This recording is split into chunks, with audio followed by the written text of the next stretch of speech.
Olá, sejam sempre muito bem-vindos ao programa Capital Natural. Hoje vamos propor mais uma vez uma reflexão fora do estúdio. Estivemos no lançamento no Brasil do livro Prosperidade sem Crescimento, escrito pelo economista e ambientalista britânico Tim Jackson, a partir da sua atuação à frente da Comissão de Desenvolvimento Sustentável do Reino Unido, por 7 anos, de 2004 a 2011. O livro foi definido pelo jornal britânico The Guardian como um dos livros mais importantes da década e tem a sua edição brasileira feita pelo selo Planeta Sustentável. O programa Capital Natural registrou com exclusividade o debate feito por 3 dos mais importantes pensadores da sustentabilidade no mundo, o professor de economia da USP, Ricardo Abramovay, e o economista indiano Pavan Sukhdev, além do próprio Tim. No primeiro bloco, Tim explica que para chegar ao conceito de prosperidade sem crescimento, partiu do ponto de vista de economista, para poder criticar e até mesmo entender as motivações do sistema econômico tradicional, ele passou pela perspectiva de ambientalista diante de um planeta com recursos naturais finitos e chegou à visão humanista, buscando resgatar o que o nosso sistema social tem de mais humano. Why did I write this book? I think because as someone who had worked on environmental problems for 25 years, I kept coming back to the economics. I kept coming back to the economic system itself.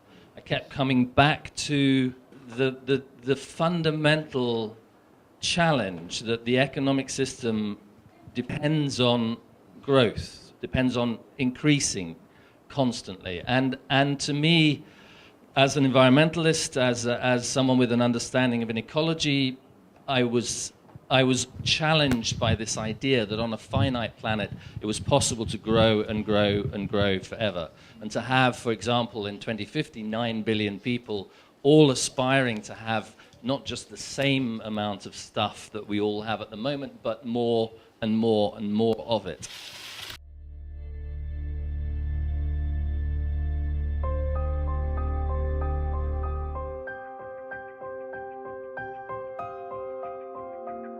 And fascinated as an economist also as to why this had to be the case, why an economy has to grow forever. Of course it has to meet the needs of its people. Of course in the poorest countries in the world there is an absolute need for growth, and when you look at the evidence, as I did when I started to write the book, you find very quickly that it is in these poorest countries that growth makes a difference. Income growth in the poorest nations improves education, it improves life expectancy, it reduces infant mortality, it even makes people measurably happier. And you can see all the statistics, and it all absolutely happens in that growth of incomes in the poorest places in the world. And then, after a time, it tails off. The benefits of growth begin to diminish in terms of human well-being. You don't see the same increase in life expectancy, you don't see the same increase in education, you see some diminution in the quality of life, because as you grow, you're undermining the quality of the environment, and as you grow also, you're relying on the creation of a kind of consumer culture. And I suppose, aside from my interest as an ecologist, and my interests as an economist, I had an interest as a human being as to why we should have ever thought that human beings are fundamentally consumers, that having more and more actually is better for us, makes us happier. To me, the question marks over growth began to stack up at that point, and I asked instead what would happen if we could do without it. Could we think about prosperity without more and more stuff? And it becomes pretty clear quite fast that you can. Could we think about enterprise that was formulated around the idea of providing services to people rather than maximizing profit by the throughput of material goods? Could we think about investment, that key economic concept? Could we think about investment as about protecting the assets on which our future depends, rather than as being, as it is slowly becoming at the moment, a kind of casino economy, gambling on the price of commodities in order to maximize the returns to a minority of people? This is never what investment should have been. So ultimately, I started, you might say, in a very naive way, asking simple questions from a human perspective about this fundamental dilemma: how to flourish, how to prosper on a finite planet. As políticas públicas serão capazes de transformar o setor privado, responsável por 70% da economia mundial, em direção ao desenvolvimento sustentável? Ao responder a essa provocação feita pelo professor Ricardo Abramovay, Tim discorre sobre as origens do consumismo e afirma que a hegemonia da maximização dos lucros é uma distorção do conceito de empreendedorismo, que tem mais a ver com o bem-estar das pessoas.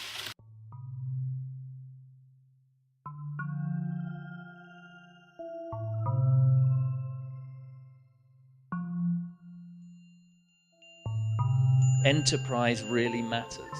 Enterprise matters to us because it is how we, as citizens, participate in the working life of society. To me, it's a distortion of that idea. To say that what an enterprise is doing is maximizing the profits continually for its shareholders, who are often at some remove from the enterprise itself. And so the implications of what I talk about in the book are to bring the enterprise back to itself, to think of enterprise as being about the service of people in their community, to talk about enterprise as having not just economic goals but social and environmental goals. And I mention in the book, and I'm really encouraged by the progress since then of a new sector, which, if you like, is between community and free market, is drawing community into the market to create a form of enterprise which is for the benefit of the community. And in the US, for example, it's benefit corporations. In my country, there's new legislation on community interest companies. It's called different things in different places, but what this does, it seems to me, is really return the idea of enterprise to itself, to the idea of people working in the service of others. And of course, you want that to have a stable model. Of course, you want to have returns on the work that you create, because this is what keeps you going and gives you continuity. But it should never only be about the profit maximization and the growth of enterprise. It should always be, it should always have been, in my view, about people in the service of people. And I believe there's a very coherent model of enterprise that one can build around that idea. Vamos fazer agora um primeiro intervalo. Fique com as notícias do dia no Band News.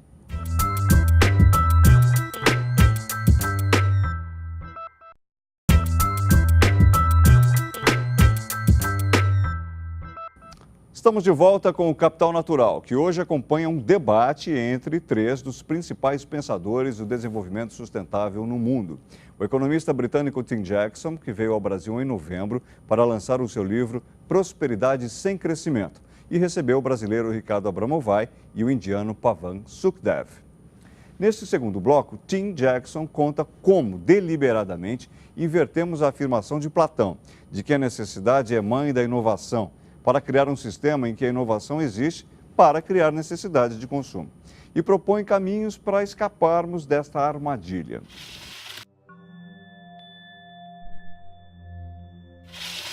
Do we have to succumb to this idea which someone commented on my work on Corporation 2020, which is that in the old days, needs used to drive innovation, but today, the entrepreneur is using innovation to drive need.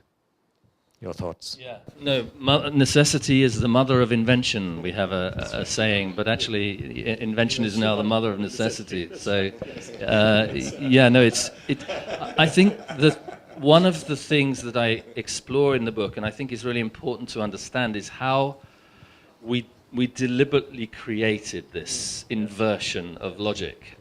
It wasn't a hard thing to do. I think I should say, first of all, it isn't a hard thing to do, because it turns out that as ordinary people, we really do love novelty.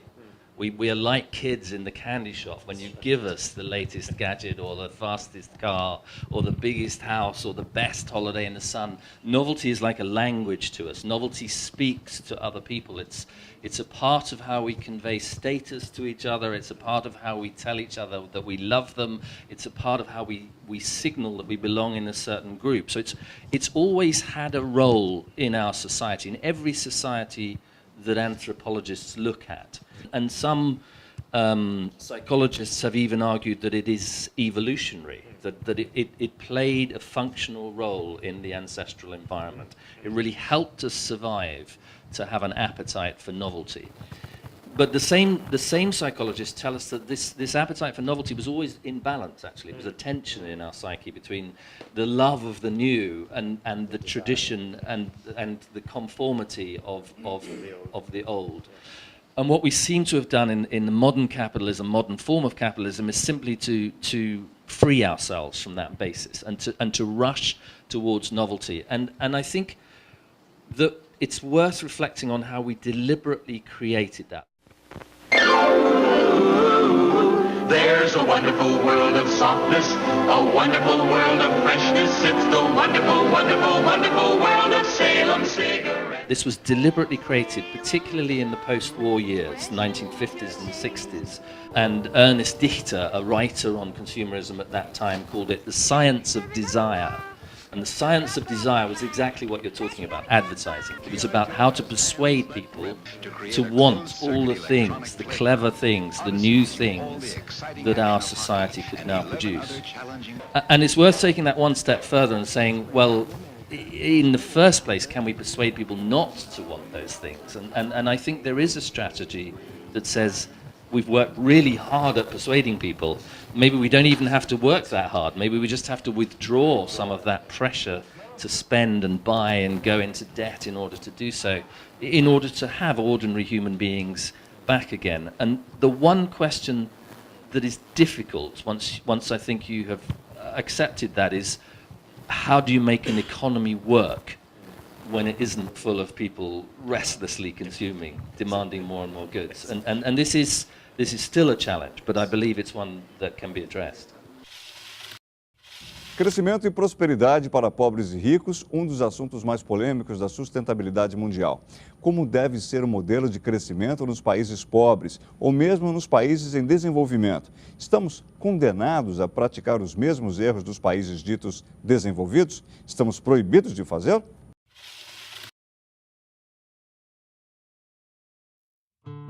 What is very clear, as I mentioned at the beginning, is that in the poorest nations, increasing income, particularly in the poorest places in those nations, really does improve the quality of life.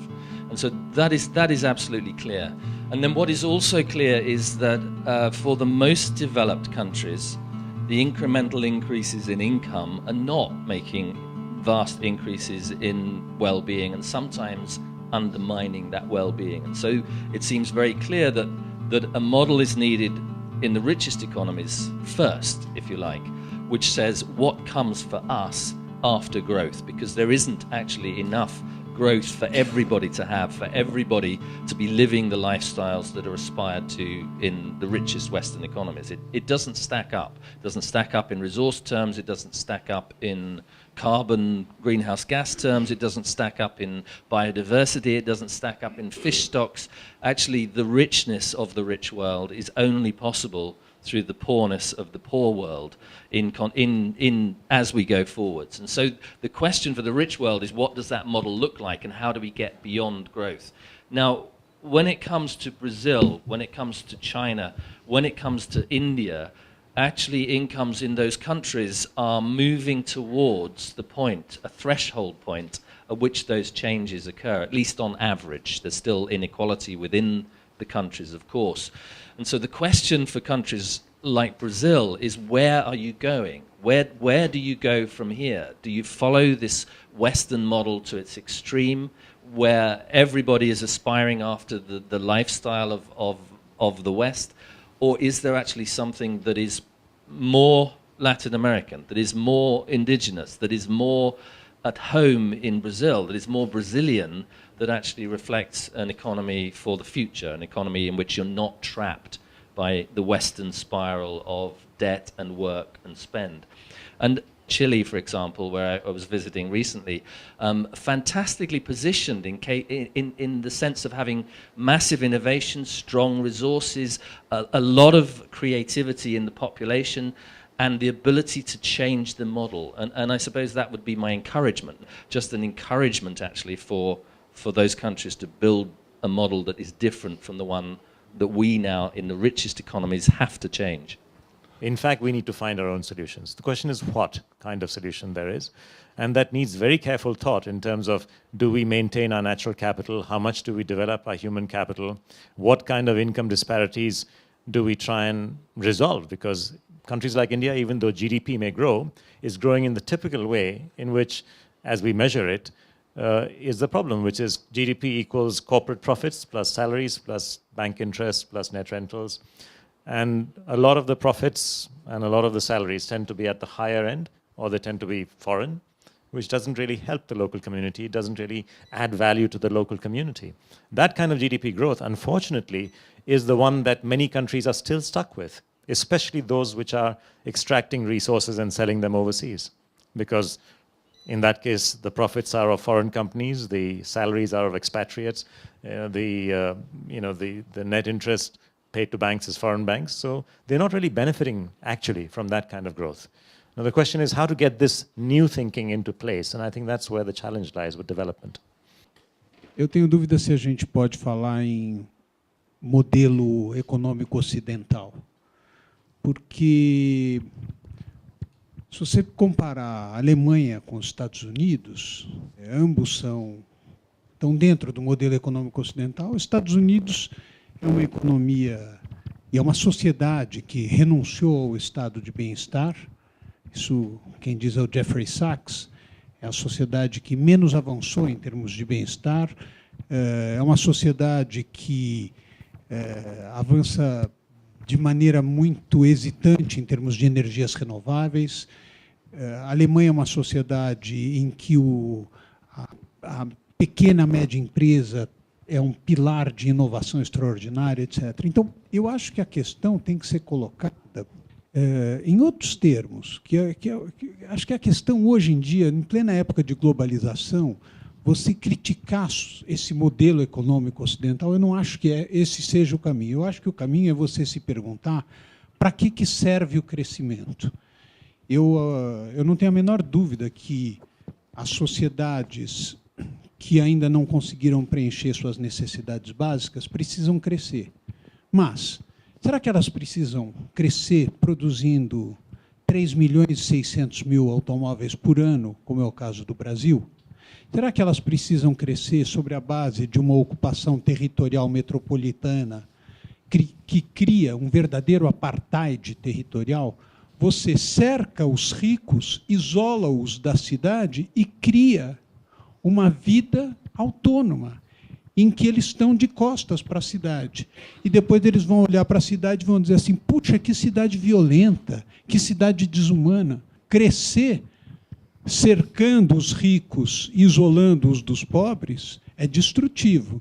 Crescer detonando os ecossistemas é destrutivo. Crescer regenerando os ecossistemas é construtivo. Então, eu acho que a gente, nos países em desenvolvimento, a nossa principal batalha não tem que ser pelo não crescimento, mas tem que ser por um crescimento baseado numa economia regenerativa dos tecidos ecológicos e dos tecidos sociais que a maneira como nós crescemos até aqui destruíram. Nós temos que regenerar esses tecidos e, para isso, nós precisamos de dinamismo, de crescimento, mas um outro tipo de crescimento. Vamos para o nosso último intervalo. Você fica com as notícias do dia no Band News.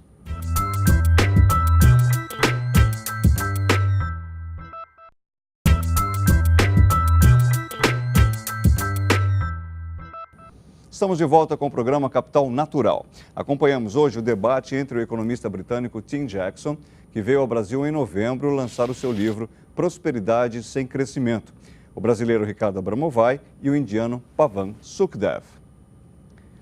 Neste último bloco, Tim Jackson volta às premissas do seu livro para descrever os componentes do conceito humanista de prosperidade e sustentar porque ela não pode se confundir com o crescimento econômico.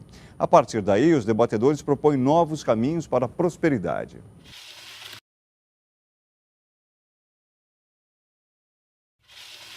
So increasing prosperity doesn't simply consist in increasing the output of the economy as measured by the GDP, and I think there's a long pedigree of that idea that prosperity consists not just in material things, not just in money, that prosperity has inherently social and psychological characteristics, that it matters to us beyond having nutrition and shelter. It matters to us immensely what other people think of us. It matters to us immensely having a sense of purpose in life. It matters to us immensely how strong our family and our community are. These are the components of prosperity.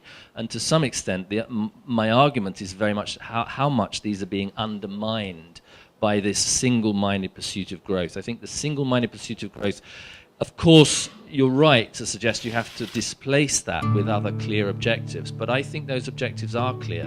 That they are around employment, they are around security, they are around the integrity of the environment, they are around the resilience of communities, they are around a sense of decent, fulfilling work, they're around our ability to participate in society, they're around education, they're around our health, and all of these things can be measured. And so you can place in the hands of the politic a series of things that actually really matter to people and should be a part of what government measures. As I said before, primarily I would argue goals for the richest economies immediately, but clearly ones that are relevant to other economies.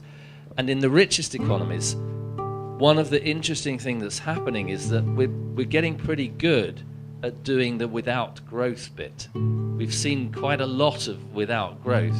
And if you look at the long-term statistics, actually what we're seeing is a gradual decline in the rate of growth, so that within a few decades in the Western economies, this is the reality. Without growth is the reality. So the big question is how to deliver prosperity. And that's why it matters to tease the two things apart.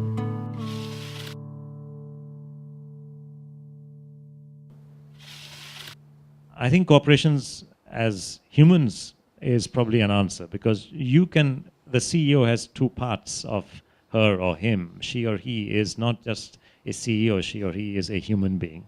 And we can explain and address and create that connect with the human being inside the CEO. The heart as against the mind, if you like, of the CEO, maybe both. That we have an issue here with planetary boundaries. If we look at the so-called planetary boundaries laid out by the Stockholm Resilience Center, 6 out of the 9 boundaries basically are coming out of corporate externalities. It is the externalities of the corporation, the cost to society and the environment of doing business as usual, which is part of our current economic paradigm. And we just let it be. It's the elephant in the drawing room. The Swedes would disagree. They'd say, no, it's the dead moose. They have this concept of a dead moose, which is something that is big, that stinks to high heaven, and nobody wants to mention it. 75% of the US economy, or 60 to 70% of the global economy, basically is the private sector. How is that change going to happen without the agent of today's economy changing? The corporate world, people in the corporate world, human beings, as you say, CEOs in the corporate world, get some of these issues long before the politicians do. And I know, and you know, several of those CEOs personally who actually understand the threat to their own supply chains, the threat to their own markets, the threat to their own reputation. They understand the constraints of climate change. They understand the problem of resource prices coming to bite them as they just try to go about their business. And they are really innovative in the way that they're building change into those corporations. And at the same time, many of those same corporations, and many other corporations as well, are hamstrung by a set of conditions in relation to the market, a set of conditions in relation to finance, a set of conditions in relation to regulation, a set of conditions in relation to advertising, a set of conditions in relation to the consumer demand that they've created, that they've helped to create, which makes it very difficult to change. And so I think that the points, it's about identifying the points of intervention. And so there are points of intervention for me, strongly recommended, obvious points of intervention in relation to financial markets and the behavior of financial markets. Some of that can be done by corporations acting in the best interests of everybody. Some of it, if you act in the best interests of everybody as a financial company in the existing market, you actually penalize yourself. You are punished for doing the right thing. And so this is why my call is not entirely to government, but as much to government as a place which sets the framework, which regulates the environment, which provides the framing conditions, which says how much is possible for good corporate activity to actually be successful, how much is possible for good citizen activity to be successful. And so these are about, I think, certainly not at all arguing against the role of corporates, but looking for the leverage points, and particularly the leverage points on which it's possible for public policy to act, to make life easier, to make it possible for change within the corporate sector. Estamos perdendo por um gol de diferença e o jogo está no segundo tempo. Qual o sentido de urgência que temos de ter para as mudanças que precisamos fazer em nossas sociedades? Qual a melhor tática? O coração e a raça sul-americanos ou a frieza europeia? A ideia de que o jeito de resolver os problemas socioambientais é encontrar uma maneira pela qual as corporações vão ganhar ainda mais dinheiro fazendo economia verde, isso não passa de mistificação. Por quê? Porque é óbvio que nós, com pequenas e graduais correções na Corporação 1920, nós não conseguiremos alcançar os nossos objetivos a tempo. Paul Gilding, na Great Disruption, diz: se nós tivéssemos 60 anos para resolver os problemas que nós temos pela frente, o gradualismo poderia ser uma solução. Nós não temos 60 anos, e se você pega o livro do Pavan, é essa década. Se você pega o livro do Johann Rockström, na opinião dele, essa é a década mais importante da história humana. Eu acho que existem fatores de esperança muito forte no que vem do lado das mídias digitais e dos processos cooperativos quanto ao uso de recurso, ao uso partilhado de recursos que as tecnologias digitais cada vez mais vêm oferecendo, não só em termos de partilha de carro, partilha de atividades turísticas e partilha de uma... Quer dizer, a economia da partilha deixou de ser alguma coisa marginal e passou a ser alguma coisa expressiva que mereceu uma capa da Economist. A economia da partilha pode ser um caminho importante para equacionar alguns dos problemas que a gente tem pela frente para acelerar esse processo. I mean, the reality is we don't know. Nobody knows, really. We can make all kinds of predictions of how much time there is in relation to climate change, how much time there is in relation to resources. We should certainly get the best knowledge, best information. But ultimately, actually, I think our reaction to time should be more tempered. And I suppose I appeal here, if I may, in Brazil, to a football metaphor, to a sporting metaphor. If you're in the last couple of minutes or so of the game and you're 1 goal down, and you know that to get to extra time at least, you have to score at least once, the worst thing in the world that you can do is worry about how much time you've got left and look at the ticking of the clock. Actually, what you have to do at that point is to be as clear, as focused, as in the zone as you can possibly be. And actually that requires, to some extent, stepping back from the pressure of time, stepping back from the pressure of the end, stepping back from the pressure outside, and actually doing two things, I think. One is just taking a little bit of space to breathe and center, and the second is to focus on the things that you can do and do know how to do, and work on those. You know, this to me is about the best of who we are as people. It is about what Adam Smith called animal spirits. It is about our ability actually to be innovative, to create, as well as to protect the things that matter to us. And it seems to me ultimately that these are the qualities that we should draw to ourselves. We should draw ourselves too, in the face of the challenge of time and the speed at which things need to move. Ultimately, we just don't know. But we do know that all of those things that would take us towards a better world actually will make that world better no matter how short the time is. And to me, that's is a privilege, to be honest. I feel as though we live in such a challenging time in relation to the difficulties of a global economy, the constraints of an ecological disaster, to the scarcities of resources, to the social problems that we face. And to some extent, it's extraordinarily exciting to be alive in the face of those challenges, because it really gives us something to focus on. It gives us a sense of our humanity. It gives us a sense, actually, of what is at stake. And it gives us possibilities to achieve change in a world in which change is needed. But it is enormously exciting, I think. It's a world of possibility and creativity. And that I think ultimately is somewhere near the height of what it means to be human. O Capital Natural fica por aqui. Eu agradeço a equipe do Movimento Planeta Sustentável que nos convidou para participar e registrar o debate de hoje, com a presença do economista britânico Tim Jackson, do brasileiro Ricardo Abramovay, da FEA USP, e do economista indiano Pavan Sukhdev. Continue conectado à nossa rede pelas mídias sociais.